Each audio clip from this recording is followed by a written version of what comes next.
berjumpa dengan Nabi. Dari mana Imam Bukhari meriwayatkan hadis? Dari Abdullah bin Maslamah, gurunya.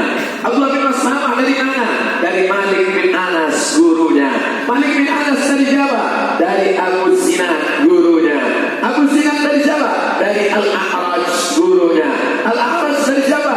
Dari Abu Hurairah. Abu Hurairah dari siapa?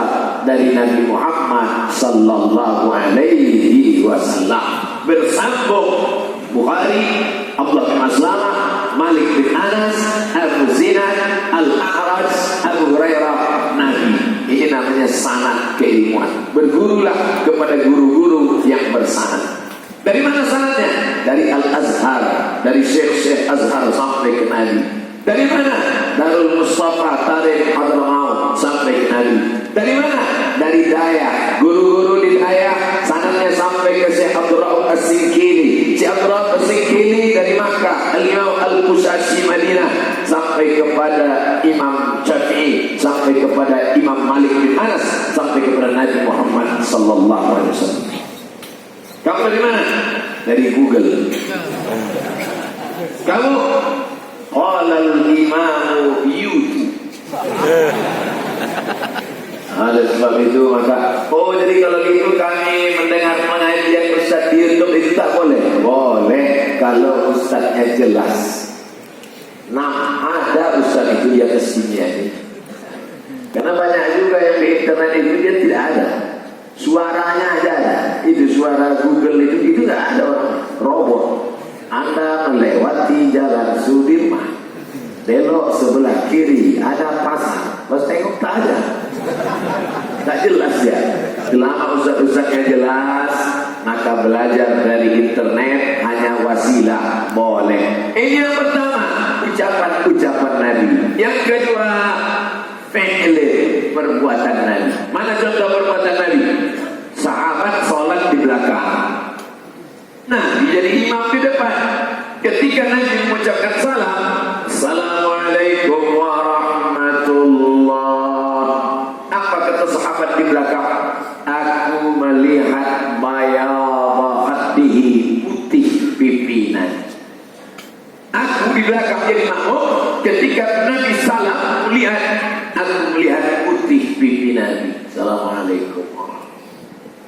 Itu bukan qauli, bukan ucapan, tapi perbuatan Nabi yang diriwayatkan oleh sahabat. Nabi tak ada yang bercerita, hai sahabat, ini aku salam yang putih pipi, bukan? Nabi berbuat saja. Nabi tak ada ngomong Assalamualaikum warahmatullah. Sahabat melihat. Mana lagi contoh perbuatan Nabi SAW? Hadis Nabi tentang wudu. Nabi berwudu diriwayatkan oleh Utsman bin Affan. Kata Utsman, aku melihat dengan mataku, kepalaku sendiri. Aku melihat beginilah Nabi berwudu. Nabi membersihkan tangannya, lalu air dimasukkannya ke mulut dan ke hidung, istinsyak wal istinthar. Lalu kemudian Nabi memasuk mukanya, kemudian Nabi membasuh tangannya sampai siku, kemudian Nabi mengusap menyapu kepalanya, telinganya, Nabi menyiram kakinya. Nah, ini semuanya adalah hadis fi'li, perbuatan Nabi. Mana contoh perbuatan Nabi? Nabi salat mengangkat tangannya hatta yuhazi baina udunaihi, hatta yuhazi udunaihi. Nabi mengangkat tangan sampai ke daun telinganya. Allahu Akbar. Tapi hadis satu lagi mengatakan yuhazi mankibaihi. Nabi mengangkat tangan sampai ke bahunya. Makanya ada yang mengangkat sampai ke bahu. Allahu Akbar. Dia mengangkat sampai ke telinga. Allahu Akbar. Ini Nabi tidak bicara. Nabi tidak ada mengatakan, hei orang beriman, kalau kalian sholat, angkat sampai telinga, angkat sampai bahu ya. Yang gak angkat gak apa-apa, asalkan sholat. Gak ada. Sahabat melihat, sahabat menyaksikan, sahabat bercerita. Maka ini yang disebut dengan hadis fi'li, perbuatan Nabi sallallahu alaihi wasallam. Bagaimana Nabi mandi, bagaimana hadis tentang Nabi duduk, bagaimana Nabi sujud, bagaimana tumakninah Nabi tenang. Itu semuanya hadis fi'li. Qauli, ucapan, fi'li, perbuatan. Yang ketiga, takriri. Takriri, Nabi diam. Diamnya Nabi mengandung makna. Nabi diundang di suatu majelis. Tentu di majelis ada minuman, ada makanan. Di sini kok nggak ada makanan Pak Ustaz? Nanti habis ini. Saya termasuk yang tak khusyuk ceramah kalau ada makanan, ada buah. Mata saya ini mau buah dulu. Bercerita tentang kurma. Kebetulan ada kurma di situ. Nabi sedang dijamu makan, ada sepiring daging.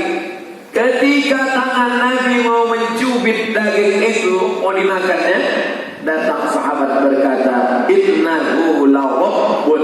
Ya Rasulullah, itu daging bob. Tak jadi Nabi. Bob itu bentuknya macam biawak, tapi makanannya lumut, tidak biawak. Gimana bentuknya Pak Ustaz? Buka HP. Lah, buka Google. Udah, tulis di Google itu huruf 2 saja. Bob sama ba. Bob. Enter. Pilih image, gambar. Dulu zaman saya di pesantren susah. Bob bentuknya seperti biawak. Apa ya? Sekarang mudah aja ngajar. Tulis stop. Nampak?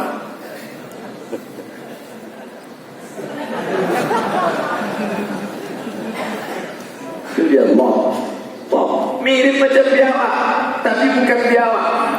Bob ini makanannya lumut.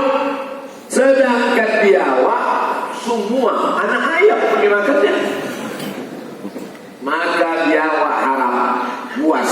Sedangkan Bob Nabi diam, Nabi tidak memakan, Nabi tidak menyuruh. Seandainya Nabi menyuruh, ya ayyuhalladzina amanu kulu, wahai orang beriman, makanlah Bob ini. Berarti qauli. Seandainya Nabi memakannya, Allahumma barik lana fima razaqtana wa qina azabannar.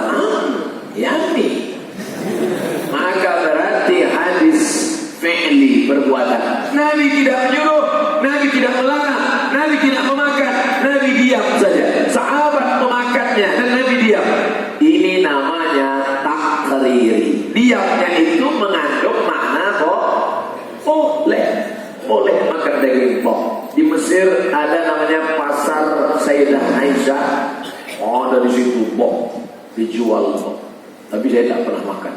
Nengoknya dia ngeri, seram. Makan biawak. Nah, bok ini kalau dipotong maghrib, subuh baru mati. Manja-manja, horor, seram. Bok namanya. Nanti kalau tahu ada orang masih makan bok, weh, haram makan. Tapi bok, tak ada bok tempat kita. Hidupnya di gurun pasir. Contoh lain, Nabi sedang duduk-duduk, datanglah seorang sahabat. Apa kata si sahabat ini? Ya Rasulullah, kami berdua pergi musafir, sampai di tengah jalan masuk waktu sholat, lalu tidak ada air, kami pun tayamum. Selesai tayamum kami pun sholat. Selesai sholat kami lanjutkan perjalanan. Sebelum habis waktu kami menemukan kolam di tengah gurun, oase namanya. Nampak kami ada air. Akhirnya saya ulang wudu. Karena tadi saya sholat pakai tayamum, saya rasa kurang puas. Akhirnya saya ulang berwudu dan saya sholat. Kawan saya tidak mengulang sholatnya, karena dia sudah sholat pakai tayamum. Lalu apa kata Nabi? Laqad asabta sunnah. Yang sudah sholat pakai tayamum, tidak mengulang pakai wudu, perbuatanmu sudah sesuai dengan sunnah. Sedangkan engkau yang sholat 2 kali, sekali pakai tayamum, sekali pakai wudu, laka ajrani, kau dapat 2 balasan pahala. Balasan sholat pakai wudu dan balasan sholat pakai tayamum. Ini juga namanya takriri. Artinya perbuatan itu dia lakukan sebelum ada penjelasan dari Nabi, dan Nabi menyetujui perbuatannya. Persetujuan Nabi terhadap perbuatannya itu namanya takriri. Qauli sudah, fi'li sudah, takriri sudah. Mana tahu nanti ada orang nanya, ya, apa hadis itu? Hadis itu pokoknya hadis, jangan tanya. Nah, tadi subuh dan dijelaskan Ustaz Somad, hadis itu ada 5 dia. Apa yang 5 itu? Itulah ya, kok nggak pernah ingat ini. Tapi alhamdulillah ada yang membantu kita sekarang. Apa namanya? Ustaz Abdul Somad official, subscribe, like, and share. Tidak hanya itu, channel-channel anak-anak muda kita coba tengok berapa kamera ini, banyak sekali. Itulah enaknya belajar zaman sekarang. Zaman dulu mesti diulang, mesti ditulis. Dulu kalau pengajian tulis, sekarang mana lagi orang tulis? Lo hafal semua. Oh, rupanya dia tak boleh kepala bergerak, asal bergerak begini. Kalau saya gini aja nih. Contoh lain, bagaimana itu takriri persetujuan Nabi Sallallahu Alaihi Wasallam. Nabi menyetujui, kata Nabi, la yusallianna ahadukumul asra illa fi Bani Quraiza. Janganlah kalian salat asar kecuali di Bani Quraiza. Nanti kalian kalau salat asar di Bani Quraiza. Ini sahabat mau pergi dari kota Madinah. Kata Nabi, jangan salat asar kecuali di Bani Quraiza. Sahabat pun pergi. Dalam perjalanan masuk waktu asar. Allahu Akbar, Allahu Akbar. Masuk waktu asar. Pecah dua sahabat. Sebelah sahabat mengatakan sebagian sahabat, kita salat di jalan. Gimana nih sahabat? Kita salat di jalan. Bukan di tengah jalan, itu di pinggir lah. Maksudnya dalam perjalanan itu. Karena waktu sudah masuk, hadis Nabi berkata, as-salatu ala waktiha, salat tepat di awal waktu. Tapi sebagian sahabat berkata, kita mesti salat di Bani Quraiza. Karena Nabi berpesan, la yusallianna ahadukumul asra illa fi Bani Quraiza. Jangan salat kecuali di Bani Quraiza. Akhirnya selesai acara di Bani Quraiza, sahabat pulang cerita ke Nabi. Ya Rasulullah, engkau berpesan kan jangan salat asar kecuali di Bani Quraiza. Iya, tadi kami dalam perjalanan masuk waktu asar dan sebagian kami salat di tengah jalan, sebagian lagi salat di Bani Quraiza. Dua-duanya benar. Yang salat di tengah jalan mengikuti perbuatan, mengikuti ucapan Nabi. Perbuatan Nabi salat di awal waktu. Ucapan Nabi mengatakan as-salatu ala waktiha.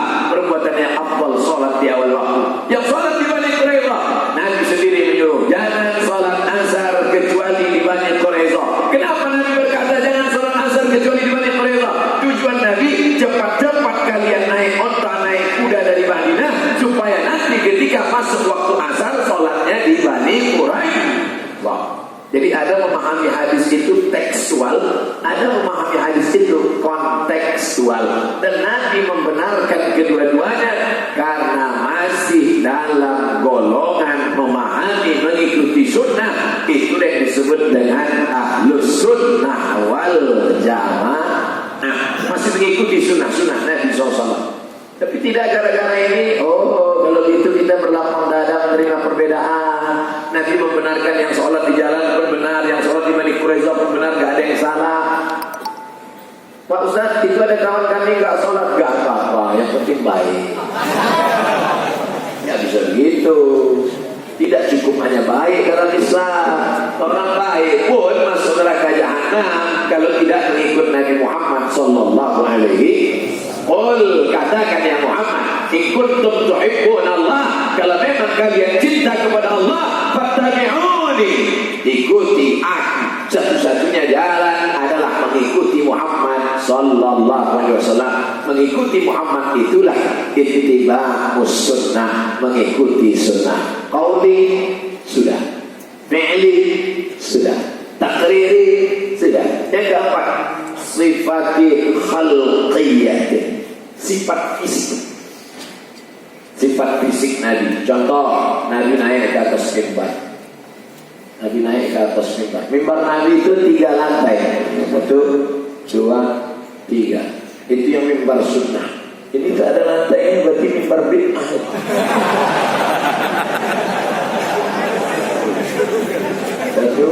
2, 3. Nabi naik ke atas. Ketika Nabi sedang khutbah, datang orang Arab Bedui di pintu. Orang-orang Bandung ini kurang adab. Nabi sedang khutbah, berdiri dia di pintu. Bukan saya mengatakan bapak yang berdiri di pintu. Apa kata orang Arab tadi? Halakatil amwal. Onta kami di kampung sudah mati. Ternak kami, kebun kurma kami, kebun anggur kami kering. Mati ya Muhammad. Tolong kau berdoa minta hujan. Langsung Nabi di atas mimbar mengangkat tangannya dan dia berkata, Aghithna, aghithna, aghithna. Turunkan hujan ya Allah, turunkan hujan. Lengan baju Nabi itu besar. Jubah Nabi masih ada disimpan di Turki. Mudah-mudahan kita punya rezeki bisa umrah singgah ke Turki. Waktu Nabi mengangkat tangan itu, lengan besar. Waktu diangkatnya tangan, turun lengan bajunya sampai nampak ketiak. Sahabat yang di bawah itu berkata, apa kata sahabat di bawah? Hatta sampai kami melihat dengan mata kepala kami, bayadha ibtayhi, putih ketiaknya. Itu bukan hadis qauli, tapi itu termasuk hadis khuluqiyah, bentuk fisiknya. Jadi Nabi mengangkat tangan berarti kalau ini mana nampak ketiak? Ayo mengangkat. Aghithna, aghithna, aghithna. Turunkan hujan ya Allah, turunkan hujan ya Allah, turunkan hujan ya Allah. Turun lengan bajunya, nampak putih ketiaknya. Nabi ketiaknya dia putih. Kita pipi hitam, muka hitam, mau ngaku sama dengan Nabi. Nabi itu manusia biasa. Dia manusia, kita biasa. Dia betul, Nabi itu memang manusia, cuman ketiaknya putih.